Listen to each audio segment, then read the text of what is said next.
समुद्र की तह में मौजूद इंसानी तारीख का सबसे बड़ा खजाना किसका है? मलकियत की ये जंग क्या दुनिया के लिए कशीदगी का बायस बन सकती है? ये कहानी है आज से कई दहाइयों पहले समुद्र की जालिमाना लहरों की जद में आने वाले एक बड़े बहरी बेड़े सान होजे की। सान होजे की मुकम्मल तारीख क्या है और ये जहाज किन किन तनाज़ात का शिकार रहा है? क्या सान होजे के मलबे से मिलने वाला खजाना तीसरी आलमी जंग की वजह बन सकता है? आज की इस वीडियो में हम आपको इसकी मुकम्मल तफसील बताने जा रहे हैं। तो दोस्तों, समंदर की गहराइयां बहुत से कीमती खजानों से भरी पड़ी हैं। कहा जाता है कि जमीन के ऊपर इतनी ज्यादा दौलत नहीं जितनी समंदर के अंदर मौजूद है। माहिरीन ने कई सालों की तहकीक के बाद समुद्र की तह में मौजूद दौलत का अंदाजा लगाया तो मालूम हुआ कि अगर सारी दुनिया की दौलत भी इकट्ठी कर ली जाए तो भी इसका मुकाबला नहीं किया जा सकता जो नॉर्थ, वेस्ट और ईस्ट के समुद्रों में मौजूद है। तारीख में हमने देखा है कि समुद्र बहुत सी जंगों और तनाज़ात की वजह बने हैं, लेकिन अब तनाज़ात ने समुद्र की गहराइयों से निकलकर जमीन पर बसने वाले इंसानों को बर्बाद करने का प्लान बना लिया है।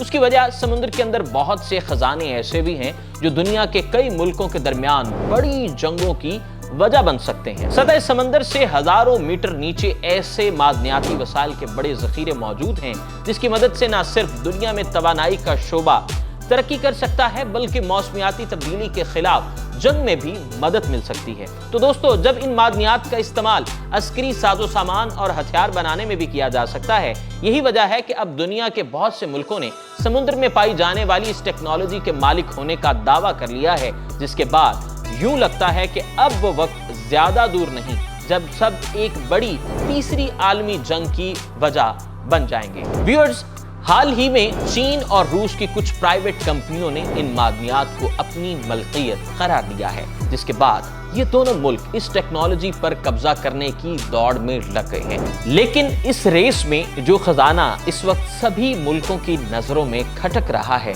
वो है सान होजे का खजाना। सान होजे एक स्पेनिश बहरी जहाज था। ये जहाज 128 फीट लंबा था।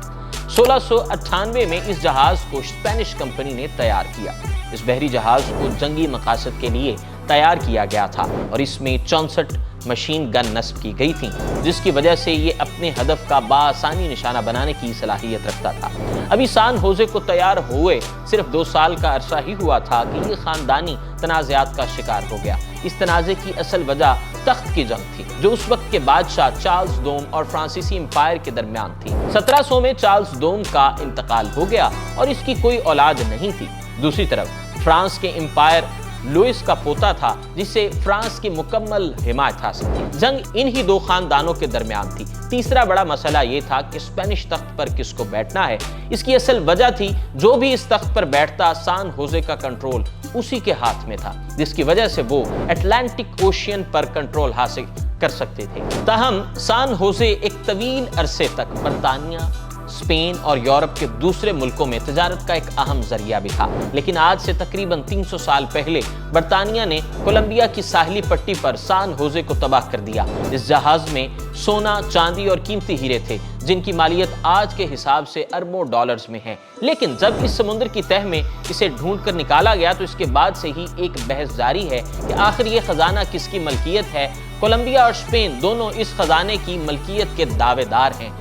इसके अलावा एक अमेरिकी कंपनी और जनूबी अमेरिका में कुछ ऐसे ग्रोह हैं जिनका कहना है कि ये खजाना इन्हें मिलना चाहिए। इस खजाने की मलकियत के हवाले से कोलंबिया और अमेरिका की अदालतों में कानूनी जंग लड़ी जा चुकी है। कोलंबिया की हुकूमत का कहना है कि वो सान होजे की बाक़ियात को समंदर से निकाल कर एक अजायब खाने में रखना चाहते हैं। दूसरी जानिब खजाने की तलाश में रहने वाले इसकी कीमत की तरफ इशारा करते हुए नजर आते हैं जो कि 18 अरब अमेरिकी डॉलर तक हो सकती है। ताहम माहिरीन आसार कदीमा कहते हैं कि सान होजे समेत पूरी दुनिया के समुद्रों में जो हजारों तबाहशुदा जहाज मौजूद हैं इन्हें वहीं रहने देना चाहते हैं जहां वो मौजूद हैं। समुद्री तारीखदान हमें बताते हैं कि आखिर सान होजे एक कब्रिस्तान है और इसका एहतराम किया जाना चाहिए। इस जहाज पर 600 अफराद सवार थे जो उसी के साथ डूब गए थे।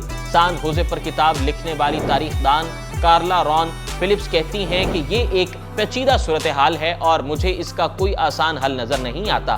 बहरी जहाज सान होजे 1706 में पनामा से कोलंबिया के शहर کارنانیٹا کی طرف نکلا تھا، وہاں سے اسے بحر اوقیانوس عبور کر کے اسپین میں داخل ہونا تھا، لیکن اس وقت برطانیہ اور اسپین میں جنگ جاری تھی۔ ہوا کچھ یوں کہ برطانوی جنگی جہاز نے سان ہوزے کا پیچھا کیا اور اس جہاز پر قبضہ کر کے اس میں موجود تمام خزانہ حاصل کرنا چاہتے تھے، لیکن غلطی سے اس پر ایک گولہ داغ بیٹھے، سان ہوزے تباہ ہو گیا اور اس کا ملبہ سمندر کی تہہ میں چلا گیا۔ اس جہاز کا ملبہ 1980 کی دہائی تک سمندر کی تہہ میں ہی موجود تھا۔ اچانک گلوکامورا نامی امریکی کمپنی نے دعویٰ کیا کہ اس نے سان ہوزے اور اس میں موجود خزانے کو ڈھونڈ نکالا ہے۔ اس کمپنی نے کولمبیا کی حکومت کو راضی کرنے کی کوشش کی اور اس جہاز کو سمندر سے باہر نکالا جائے اور خزانے کو آپس میں تقسیم کر لیا جائے، لیکن دونوں فریقین اس بات پر متفق نہیں ہو سکے کہ کس کا حصہ کتنا ہوگا اور یہ معاملہ عدالتی کارروائیوں کی نظر ہو گیا۔ 2015 میں کولمبیا نے کہا کہ انہوں نے امریکیوں کی فراہم کردہ معلومات کے تحت خود ہی سان ہوزے کے ملبے کو ڈھونڈ نکالا ہے، اور اس کے بعد سے کولمبیا کی حکومت کا موقف رہا ہے کہ گلوکامورا کا تباہ شدہ جہاز یا اس کے خزانے پر کوئی حق نہیں۔ دوسری جانب اسپین کا کہنا ہے کہ سان ہوزے اور اس پر موجود سامان اس کی ریاستی ملکیت ہے۔ بولیویا میں قدیم قوم کہارا کے نمائندے سیموئل فلوریڈز کہتے ہیں کہ یہ خزانہ ہمارے لوگوں کی ملکیت ہے۔ ہمارا خیال ہے کہ اسے سمندر کی تہہ سے نکال لینا چاہیے تاکہ خزانے کی تلاش میں مصروف افراد اسے لوٹ نہ سکیں۔ کولمبیا نے آبدوز کے کیمروں سے بنائی گئی سان ہوزے کی ایک ویڈیو بھی جاری کی ہے۔ اس میں جہاز کا ملبہ، کانسی کے گولے، نیلی اور سفید پورسلین اور سونے کے سکے دیکھے جا سکتے ہیں۔ تحقیق کے مطابق جہاز میں موجود خزانے کی قیمت 7 ارب امریکی ڈالر سے 18 ارب امریکی ڈالر ہو سکتی ہے۔ اس میں 70 لاکھ ہسپانوی بسوز، 115 جوہرات کے سکے اور 3 کروڑ سونے کے سکے شامل تھے۔ وہ اسے انسانیت کی تاریخ کا سب سے بڑا خزانہ قرار دیتے ہیں، تاہم کچھ لوگ انہیں تمام باتوں سے اتفاق نہیں کرتے۔ اقوام متحدہ کے مطابق دنیا بھر میں سمندروں کی تہہ میں تقریباً 3 کروڑ تباہ شدہ جہاز موجود ہیں۔ یہ بات واضح نہیں ہے کہ وہ کس کی ملکیت ہیں، اور اگر ان میں خزانے موجود ہیں تو انہیں حاصل کرنے کا حق کسے حاصل ہے۔ 1982 میں اقوام متحدہ میں convention on law of the سی متعارف کروایا تھا، جسے سمندروں کا آئین بھی کہا جاتا ہے، لیکن اس میں بھی تباہ شدہ جہازوں یا ان کے ملبے کے حوالے سے زیادہ تفصیل موجود نہیں۔ اسی سبب پھر اقوام متحدہ نے UNESCO under water culture heritage 2001 convention متعارف کروایا۔ اس میں جہازوں کے ملبے کے حوالے سے کافی تفصیل شامل ہے۔ تو دوستو، آثار قدیمہ کے دیگر ماہرین کا خیال ہے کہ سان ہوزے کے ملبے کو سمندر کی تہہ میں ہی پڑے رہنے دینا چاہیے، لیکن کچھ ماہرین کا یہ ماننا ہے کہ اگر سان ہوزے کی باقیات کا فیصلہ نہ ہو سکا تو یہ دنیا کی کئی بڑی طاقتوں کے درمیان ایک جنگ کی وجہ بن سکتا ہے۔ یہ دنیا تیسری عالمی جنگ میں داخل ہو جائے گی، لہٰذا اس مسئلے کو جتنا جلدی ممکن ہو سکے حل کرنے کی ضرورت ہے۔ مزید دوستو دلچسپ ویڈیوز دیکھنے کے لیے ہمارے چینل کو سبسکرائب ضرور کیجئے اور بیل آئیکن پر کلک کرنا نہ بھولیں تاکہ ہماری نئی آنے والی ویڈیو آپ تک بر وقت پہنچتی رہے۔